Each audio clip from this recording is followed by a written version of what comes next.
Después de la muerte del Baal Shem Tov se escoge a un gran sabio, se llamó el Maggid de Mesrich, Rabbi Dov Baer, que es el que sucede al Baal Shem Tov como líder del movimiento hasídico y también un gran genio, una gran luminaria, que bueno, quizás podemos contar algunas de sus enseñanzas si nos da el tiempo.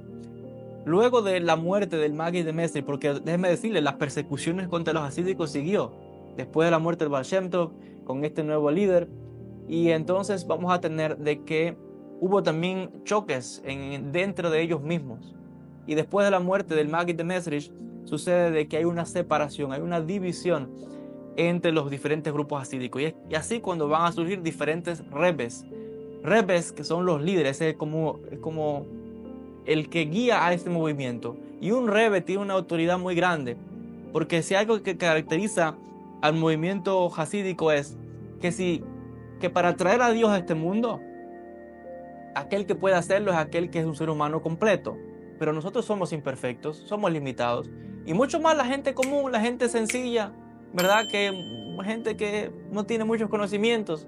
Entonces, la mejor manera de hacerlo es a través de la figura del Sadik, aquel que es recto, aquel que tiene una conexión espiritual con Dios muy grande. Entonces, lo novedoso del movimiento hasídico es que si la persona común no sabe cómo orar, cómo expresarse, no tiene esos conocimientos para conectar con la divinidad, te puedes conectar con el Sadik y a través de tu maestro también sientes y experimentas de alguna forma toda esa luz que se desprende, que él está bajando a este mundo.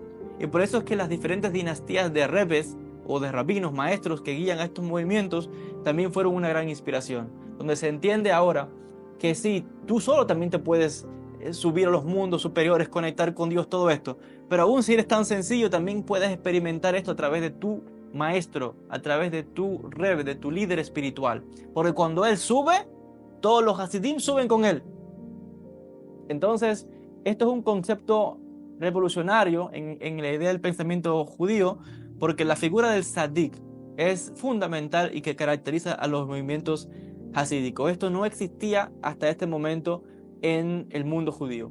Existía el pensamiento, sí, los rabinos, los líderes, pero que el Sadik tenga ese tipo de autoridad es algo novedoso, porque para muchos de estos Sadikim, o la figura del Sadik, básicamente todo lo que ellos tenían un poder tal que lo que el Rebbe diga lo hace el Talmidim. Entonces una obediencia absoluta al Rebbe. No hay nada que discutir. Este hombre está en un nivel más alto que nosotros. No hay nada que discutir de él. Todo lo que el Rebbe guía, por ahí va a la comunidad. Es el Rebbe y sus discípulos son uno. No hay distinción. Sino cómo puede decir que estás apegado a él. Cómo pertenece, cómo si no estás en una dimensión, tiene que haber una unión absoluta. Tú entiendes que el Rebbe donde te va a guiar es por el mejor camino. Y eso es un pensamiento que caracterizó a este movimiento, a diferencia de otras escuelas del mundo judío que pensaban diferente.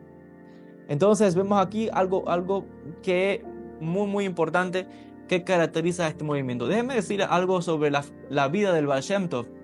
Le decía, algo que lo caracterizó mucho es que se dice que cuando él pasaba largas horas en los bosques, orando, meditando, él ahí entra en contacto con un grupo de cabalistas ocultos. Ya les había dicho que por las persecuciones que había, muchos cabalistas tuvieron que ir en oculto, estudiar los textos secretos en oculto, y ahí se dice que el Baal Shem Tov es iniciado en un círculo, en una sociedad secreta de cabalistas.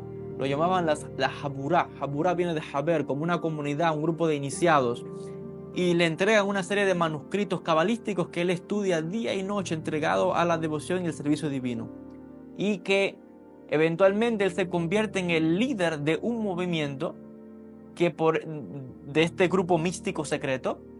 Y fue el último líder de este movimiento que al parecer se había iniciado poco después de la muerte de Rabbi Jaim Vital. Recuerden, el discípulo de Rabbi Zagluria.